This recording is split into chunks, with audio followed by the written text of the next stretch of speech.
Hello बेटा, आज हम करने जा रहे हैं डायरेक्टरेट ऑफ एजुकेशन की वर्कशीट नंबर 47 क्लास 9th विषय विज्ञान के लिए। बेटा हम उत्तक वाला चैप्टर पढ़ रहे थे। आज हम बहुत ही इंपॉर्टेंट चीज़ के बारे में पढ़ने जा रहे हैं जिसे बोला गया है एपिडर्मिस।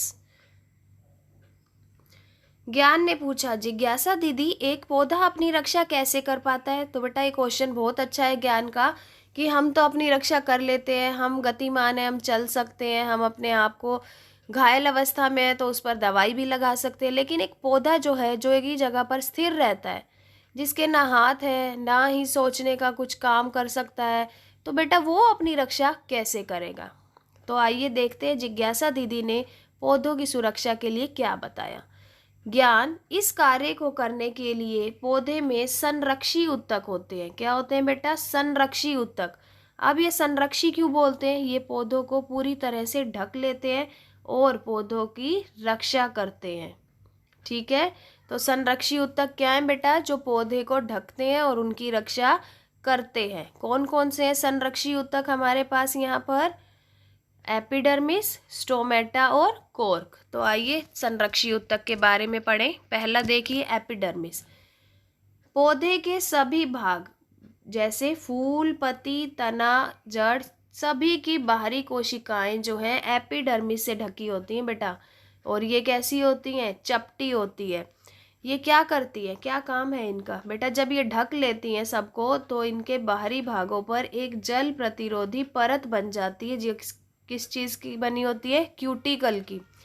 अगर मैं बात करूं मरुस्थलीय पौधे, बेटा आप कैक्टस का प्लांट देख लीजिए। कैक्टस का पत्ता मोटा होता है और काफ़ी चिकना और मुलायम होता है। तो कैक्टस हो गया या मरुस्थलीय पौधे, उसमें एक मोम जैसा पदार्थ होता है जिसे क्या बोला जाता है? क्यूटिन।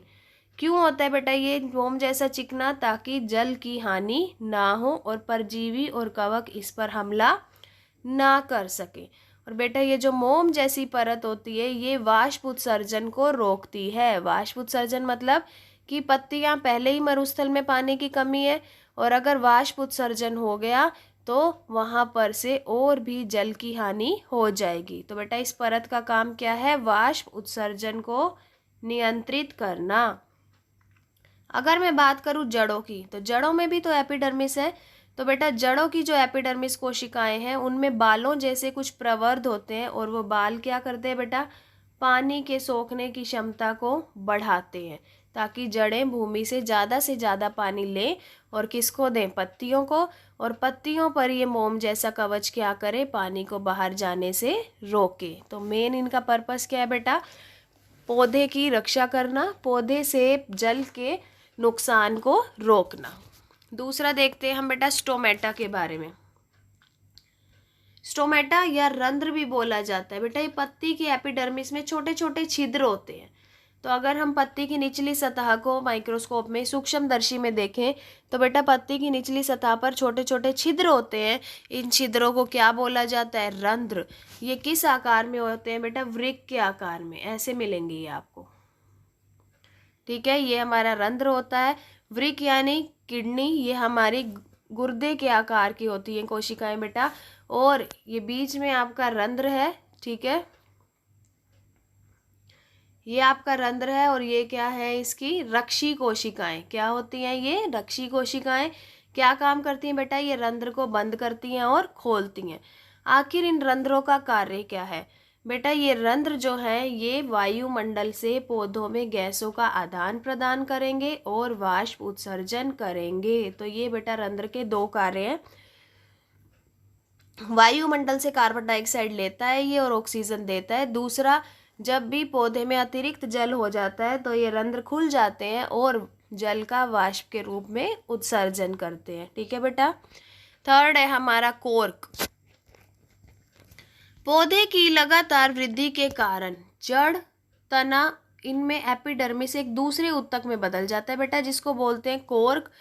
और ये छाल का निर्माण करते हैं। अब कोर्क के बीच में ऐसा क्या है जो उसे सख्त बनाता है? सुबेरिन। क्या होता है बेटा? सुबेरिन। सुबेरिन इसको क्या कर देता है? सख्त कर देता है। आपने देखा होगा ना, ये चित्र भी दिखाया हुआ है, तने के ऊपर एक बहुत ही सख्त कवर आ जाता है तो उस ठोस कवर को क्या बोला जाता है? आवरण को कोर्क।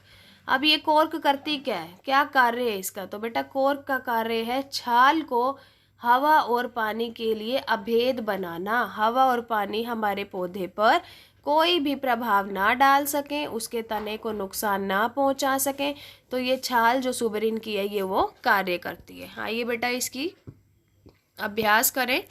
संरक्षी ऊतक किन्हें कहते हैं, ये पौधों में कहाँ पाए जाते हैं? तो बेटा संरक्षी ऊतक किसे कहते हैं, ये कहाँ पाए जाते हैं? तो आपका ये फर्स्ट क्वेश्चन का आंसर रहेगा कि संरक्षी ऊतक जो है पूरी सतह को ढके होते हैं और पौधे की रक्षा करते हैं। कहाँ पाए जाते हैं? ये पौधे के हर भाग में पाए जाते हैं। ठीक है बेटा। सेकंड, एपिडर्मिस के कार्य बताइए। तो बेटा एपिडर्मिस जो है वो क्या कार्य कर रहा है? वाष्पोत्सर्जन को नियंत्रित कर रहा है एपिडर्मिस। और क्या कर रहा है एपिडर्मिस? चलिए हम इसके कार्य बताते हैं एपिडर्मिस के। पहला कार्य, एपिडर्मिस जो है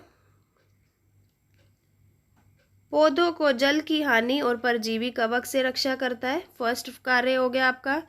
सेकंड, एपिडर्मिस का क्यूटिकल वाष्पोत्सर्जन को नियंत्रित रखता है। तीसरा, यह जड़ों के पानी के सोखने की क्षमता को बढ़ाता है।